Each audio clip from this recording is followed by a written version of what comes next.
ঢাকা বিশ্ববিদ্যালয় প্রশাসনকে এর আগে আমরা স্মরণ করে দিয়েছিলাম, আজকে আবারও স্মরণ করিয়ে দিতে চাই। আপনাদের আশেপাশে ফ্যাসিবাদের দূষণরা এখনো সক্রিয়।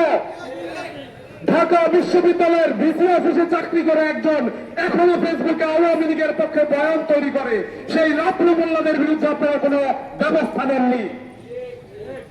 ঢাকা বিশ্ববিদ্যালয়ের ট্রেজারার পিএস পেশাজীবী লীগের সভাপতি এখনো আপনার সাথে চাকরি করছে আপনার ব্যক্তিগত সহকারী হিসেবে, আপনারা তাদের শেল্টার দিচ্ছেন। ঢাকা বিশ্ববিদ্যালয়ের ভিসি নিজের হোয়াটসঅ্যাপ অ্যাকাউন্টে নিরাপত্তা দিতে পারে না, সে ঢাকা বিশ্ববিদ্যালয়কে কিভাবে নিরাপত্তা দিবে? আমরা আজকে দেখতে পেয়েছি মিডিয়ার মাধ্যমে সাম্য হত্যাকাণ্ডের একটি তদন্ত প্রতিবেদন জমা দেওয়া হয়েছে। একজন হাস্যোজ্জ্বল ব্যক্তি ঢাকা বিশ্ববিদ্যালয়কে এমন ভাবে আপনাদের সামনে উপস্থাপন করছে, সাম্য হত্যাকাণ্ডের মতো এমন স্পর্শকাতর একটা বিষয়ে হাসি মুখে তারা তদন্ত রিপোর্ট জমা দিচ্ছে।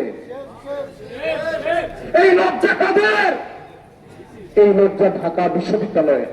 আপনারা ইতিমধ্যে 13 দিনের মাথায় প্রমাণ করে দিয়েছেন, এখন পর্যন্ত আপনারা কোনো অফিসিয়াল বক্তব্য দিতে পারেননি। এখন পর্যন্ত ঢাকা মেট্রোপলিটন পুলিশ স্পষ্ট করতে পারেনি কেন সম্মুখে হত্যা করা হয়েছিল, কারা সেই হত্যাকাণ্ডের সাথে জড়িত। এইসব দায় নিয়ে আপনাদের কাছে আমরা উদাত্ত আহ্বান জানাবো, সসম্মানে পথ থেকে সরে যান।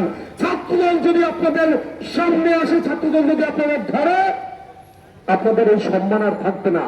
আমরা আপনাদের অসম্মান করতে চাই না। এখনো আপনাদের এই দায়িত্ব অবহেলার জায়গা থেকে আপনাদেরকে আমরা স্পষ্টভাবে বলে দিতে চাই, নিজের সম্মান রেখে শপথ থেকে পদত্যাগ করুন, না হয় জাতীয়তাবাদী ছাত্র দলের নেতা কর্মীরা একই সাথে সাম্য হত্যাকাণ্ডের বিচারের দাবি বাস্তবায়ন করবে এবং এর ব্যর্থতার দায়ে আপনাদেরকে টেনে হিঁচড়ে নামাবে।